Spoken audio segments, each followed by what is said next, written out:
So if there was an emergency then they'd come out They come with the out flags. with the boat, Yeah. And they had an old Pukon, and the wreck of it was in Lochtordy before Francis's built the Huntsman there. Oh yes, yes. Yeah, and it was still there, but it was one of these old Galway-made Pukons, probably made on the long haul. That's great history.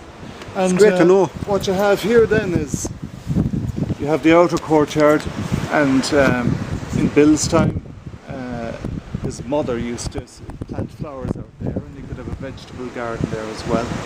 And you also had a sundial in the inner courtyard. Just below us there in that grassy patch there, you could see a stone there with metal fittings in it. Yes. That was the foundation for the sundial. Within 2 days of the lighthouse being abandoned by the Commissioners of Irish Rights, that sundial was stolen. And it's a shame, but it meant that they could always tell the time if the clock was broken or whatever, and the sundial was calibrated for the particular island.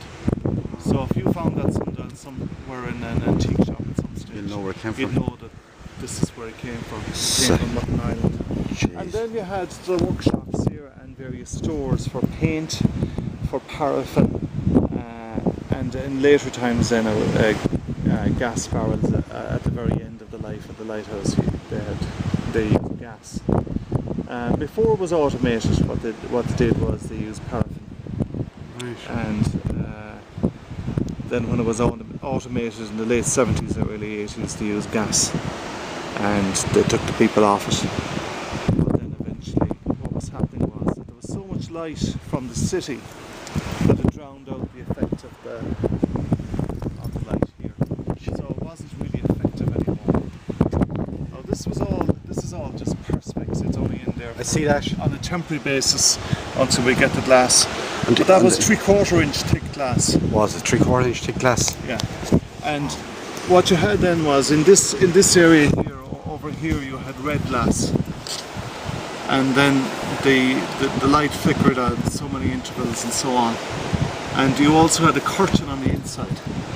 And the curtain was there so that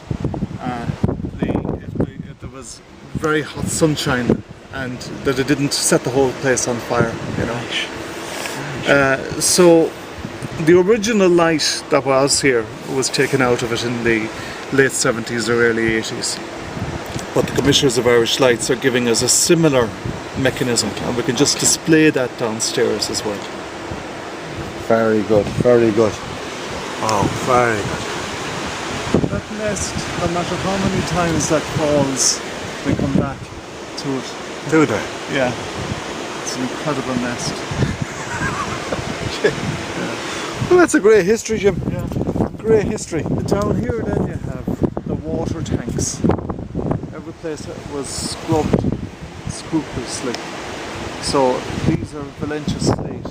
Valentia slate and water tanks. Yeah. And then the paving then is York stone.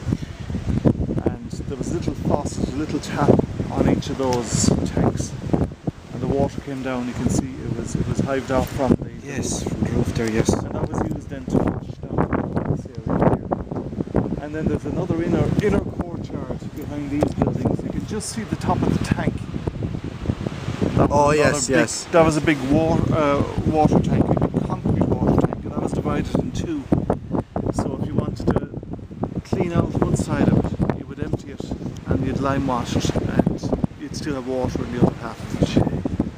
And then what you had was the keeper's accommodation, his bedrooms, his kitchen, the stores for the paint and so on. Now they got their supply of coal and of turf every year. Oh, I think That was brought by boat. But there was certain painting at a lower level that they would do themselves. Okay. But the other painting then had to be done by the staff of the Commissioners of Irish Lights. Here's a letter about a man called Brendan Behan. And Brendan worked for the Commissioners of Irish Lights for a short time. But it was a letter of complaint about poor Brendan because he spilled paint all over the place, and there was more of it on the ground and on the walls and so on.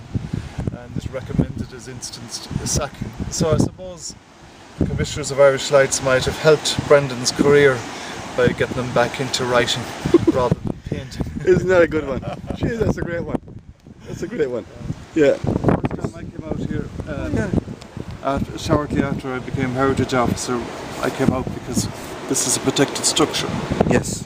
And we needed to get a programme of works started. So we applied to the department for money to restore this.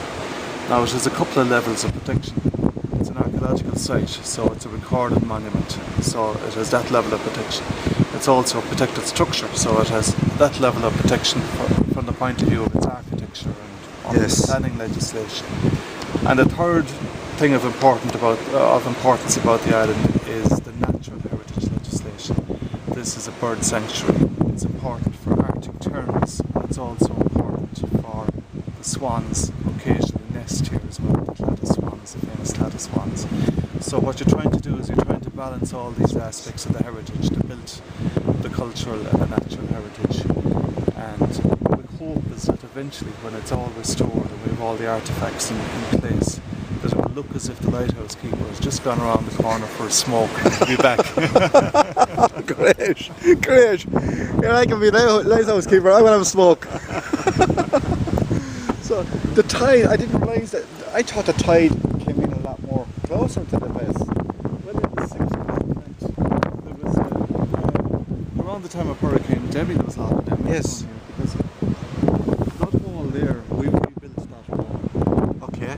That had been knocked completely With the storm. with the storm, and what we've actually put holes in the base of that wall so that the water will We'll come through. come through and wash out again. Occasionally there was the odd wreck. There was an old coal boat was up on the rocks there, and there's the remnants of an old trawler there as well. I think you can see it on the rocks there somewhere Down out here, is it? Yeah. Is there? But usually what happened was that the boats were salvaged, and that was that. There didn't remain wrecks. Yes. Just they're taking a chance walking down there, Jim, wouldn't they? Well, there's a lot of people going over picking shellfish, All right. and they're still at they're still doing that, and they say that the water has cleared up a lot since the sewage treatment plant. A lot of people come here to pick shellfish. Do you know anything, Jim, about was there a plane that went down out here somewhere in the war? There's a plane that went out. There was somewhere in Galway Bay, but I think there's an archaeologist, marine archaeologist, and I think he was talking about it recently that it had been, they had discovered the wreck of it. Yeah, geez, I remember the story of 8 years ago. You know, they were talking about the grandfather being about it and this and that.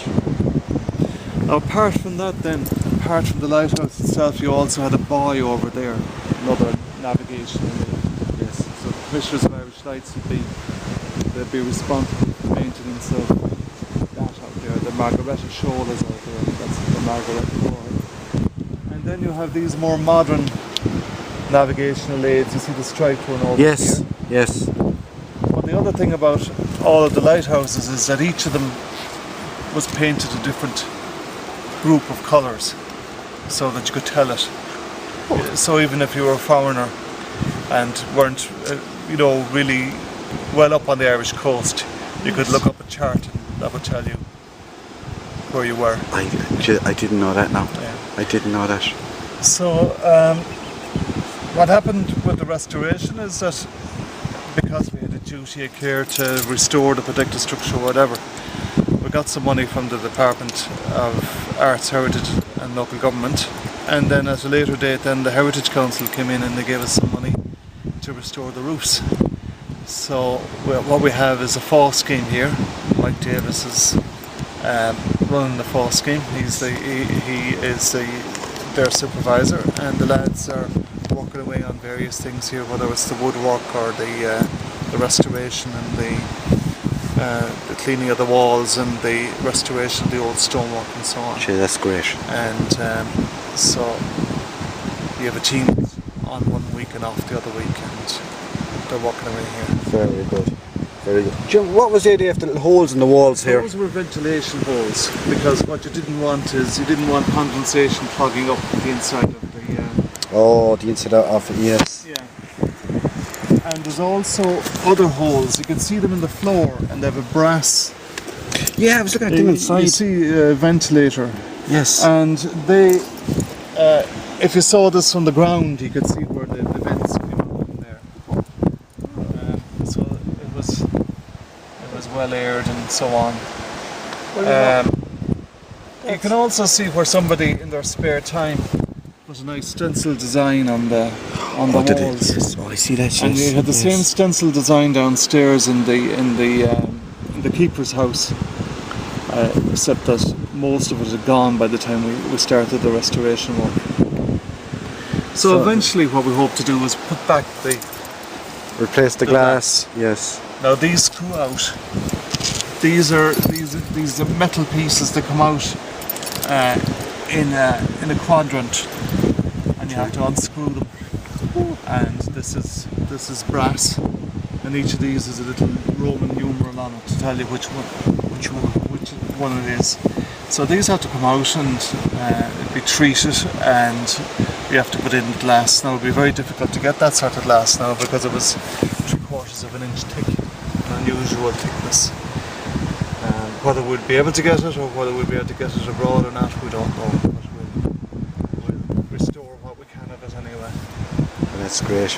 But you know what? Now I'm just gonna look around this way, because as a kid going down there on Gretton Road when I used to be swimming, I used to be looking across here. I said, I never thought I'd be on this lighthouse. Well, you know, it's a great view, isn't it?